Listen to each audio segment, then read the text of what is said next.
cumprimentando Vossa Senhoria, eu cumprimento todos os nossos associados, todos os nossos diretores e convidados que nos honram e nos alegram com sua presença. Saúde e boas-vindas ao Fabiano, que integra o quadro de associados do Instituto Histórico e Geográfico de Paranaguá. Saúdo a juventude da Gabriele, essa estudante, filha do Gebran, que também nos apoia com a folha do litoral, da Jaqueline. E a presença da Gabriele mostra a nossa gratidão e a nossa esperança do envolvimento do jovem na preservação da nossa cultura, da nossa história e da nossa geografia. Quero saudar lá no fundo o comunicador mor do litoral, Mário Micos, que, se não é nosso decano, também é um dos associados mais antigos. Quero saudar também a presença fraterna e alegre de Milton Miró Bernalha Filho, nosso querido diretor, vice-presidente, que aqui em Paranaguá, lá em Curitiba, ele que é neto de Roque Bernalha, tem um sentimento, uma ligação muito especial com o Paranaguá. Quero saudar também o Dr. Nilson Cardoso de Miranda, que foi vice-prefeito, junto com o Nelson Barbosa. Eu vi aqui numa foto com o Dr. José de Mello, já vou falar do Dr. José de Mello, e saudar também o Osório, que, embora não more em Paranaguá, está quase morando por força também do Instituto Histórico e Geográfico de Paranaguá. Mas estamos aqui para marcar os 88 anos de fundação do nosso Instituto, do nosso sodalício. Ele foi fundado em 26 de setembro de 1931, pelo esforço de 3 abnegados cidadãos: Vicente Montepulciano Nascimento Júnior, Hugo Pereira Correia e Manuel Viana. 3 jovens que idealizaram e quiseram criar uma sociedade em Paranaguá para estudar a história e geografia do passado de nossa terra. Além deles, que idealizaram, foram também fundadores Ali Santos, Luiz Torres, João Salvador dos Santos, Genaro Regis, Severo Canziani, Dario Nogueira dos Santos e Zenon Pereira Leite, nosso primeiro presidente. E como o Diogo falou logo no início, nós temos como primeiro presidente Zenon Pereira Leite, que foi um dos nossos fundadores. Tivemos Vicente Montepulciano Nascimento Júnior, que também foi o primeiro presidente efetivo, autor da sua clássica obra Histórias, Crônicas e Lendas, editada pelo Conselho Municipal de Cultura em 1971. Em Paranaguá produzia cultura, produzia livros no início da década de 70. Joaquim Tramujas, nosso presidente perpétuo, também prefeito municipal, autor do segundo nascimento do Instituto Histórico e Geográfico em 30 de novembro de 1963. Ele viabilizou a doação da sede do nosso instituto, o que nos torna independentes e autônomos até hoje. Depois tivemos também prefeito Nelson de Freitas Barbosa como presidente, Hugo Pereira Correia, que leva o nome com justiça da nossa biblioteca. Depois de Hugo Pereira Correia, tivemos Alceu Maron, que também dinamizou o Instituto, editando livros como Paranaguá, das Origens à Atualidade, da Lavra, do professor Valdomiro Ferreira de Freitas, em 1999, reformou o nosso sodalício, e tivemos também o tombamento pelo patrimônio do Estado do Paraná, do primeiro livro da história do Paraná, que é a Memória Histórica e Topográfica de Paranaguá e seu município, de Antônio Vieira dos Santos, a edição que foi revisada pela Academia Paranaense de Letras na sua ortografia, justamente para permitir que a única edição anterior, que era escrita no vernáculo português original, estava muito difícil para ler na ortografia atual. Portanto, Túlio Vargas e a Academia Paranaense de Letras atendeu o pedido do Instituto Histórico e atualizou esta obra, que até hoje é a referência de todas as obras de história do Estado do Paraná, cujos originais manuscritos são tombados pelo patrimônio do Estado do Paraná, foram restaurados pelo IFAM e, sob nossa guarda e responsabilidade, temos a honra de guardar o primeiro livro da história do Paraná.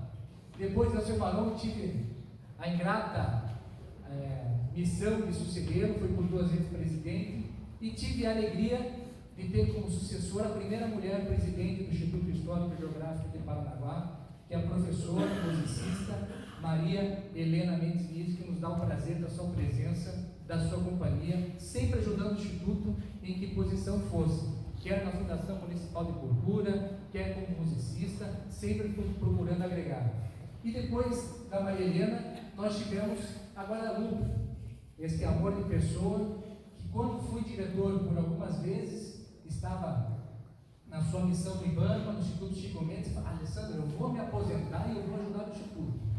Olha, eu estudei quase 10 anos essa conversa, porque a Guadalupe é uma pessoa muito querida e também tem uma ligação muito profunda com o Paranaguá, e realmente ela se aposentou, moça ainda, porque começou muito cedo, mas veio somar-se ao Instituto Histórico, mas sempre ajudou de longe também, como hoje faz o Milton, o Osório, tantas pessoas que de longe acompanham o Instituto e sempre procuram colaborar. E agora temos o Diogo. O Diogo, que é nosso artista plástico. Eu senti falta do Diogo hoje cantando, sinceramente, porque era uma faceta que eu não conhecia do Diogo, mas eu não sei porque ele não cantou hoje, não emprestou um pouco sua voz, mas eu digo para vocês, começar com o hino de Paranaguá com Tatiana Schwartz é realmente para poucas cidades entre as 399 do estado do Paraná, na capela, Tatiana.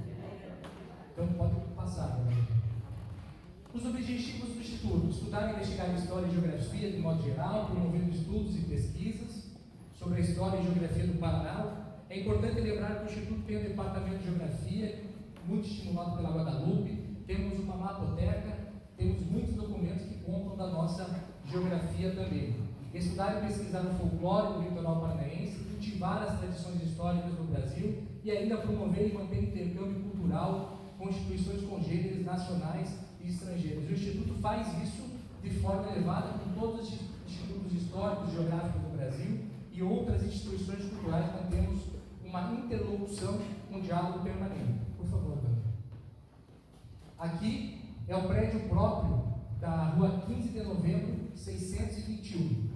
E é muito importante esta pausa. A Guadalupe que me emprestou esse slide, eu coloquei mais alguns documentos, viu, Guadalupe? Muito obrigado.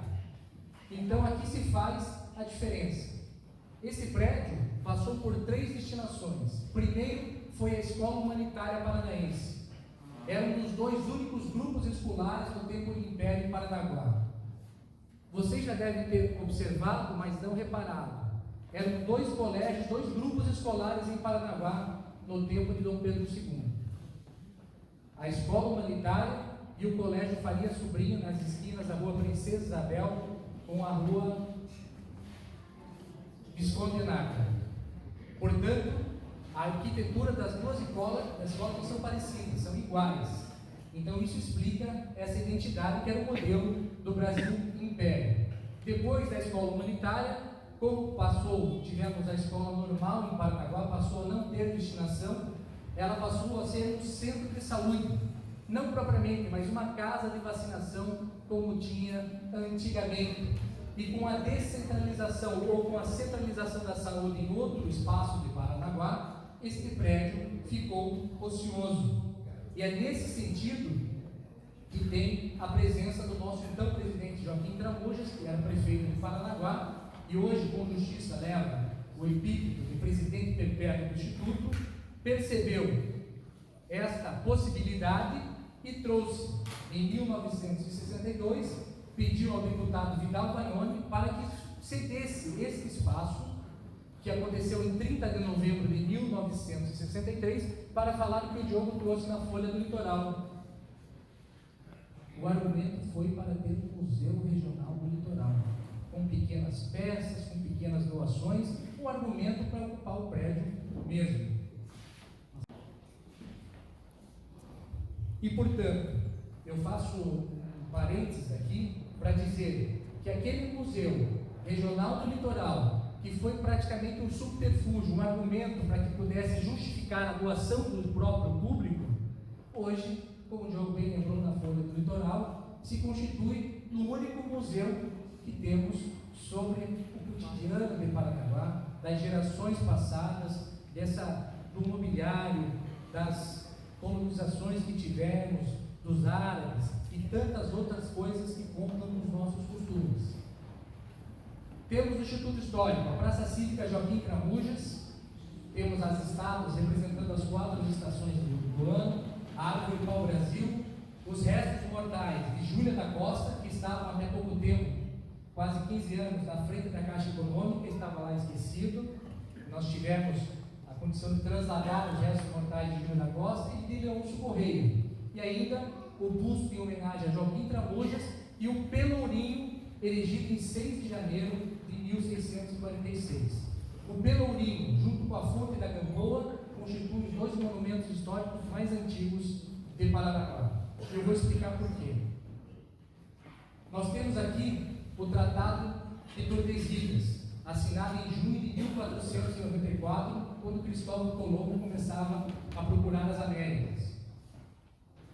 Naquele momento, as nações hegemônicas eram Portugal e Espanha, portanto, que dominavam a ciência da navegação.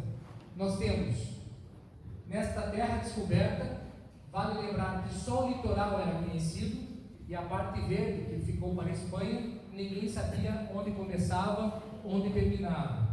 Como a cartografia, Guadalupe, não era muito desenvolvida, a foz do Amazonas representava o início da linha de Tordesilhas, que dividia o Brasil para Portugal e Espanha. E ao sul, ninguém sabia se a linha de Tordesilhas acabava na Baía de Laguna, em Santa Catarina, ou em Paranaguá. Isso, associado ao interesse dos espanhóis, representados pelas expedições de Álvaro Nunes Cabeça de Vaca, que aqui esteve nesse momento da história, por volta de 1600, fez com que, diferente de todas as outras colônias do país, Portugal erigisse o Pelourinho, que é o símbolo da instalação da justiça. Aqui vale a lei de Portugal, aqui vale a jurisdição portuguesa. Portanto, Portugal somente erigia o Pelourinho nas cidades que tinham condição de eleger os seus representantes, prefeitos, vereadores e juízes ordinários. Vale lembrar que a primeira eleição só foi autorizada em Paranaguá em 29 de julho de 1648. A eleição aconteceu no dia 9 de dezembro desse mesmo ano. E esse interesse de Portugal fez com que Vicente Nascimento Júnior explicasse na tese que é aceita pelo Instituto Histórico e Geográfico do Paraná, que pode explicar por que Portugal erigiu o Pelourinho 2 anos antes da instalação da Câmara em Paranaguá, que era 6 de janeiro de 1646. Pode passar, por favor. E aí em Paranaguá nós temos uma confusão histórica. E eu vi o Dr. Nilson, vice-prefeito, com o Nelson de Freitas Barbosa, que também foi presidente do Instituto, e o Dr. José de Mello. Quem foi o Dr. José de Mello?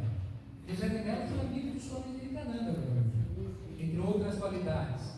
Mas José de Mello foi um juiz de direito do tempo em que Paranaguá era comarca com vara única, civil, criminal, justiça do trabalho. E ele, ao final da carreira, em Paranaguá era em trânsito intermediário.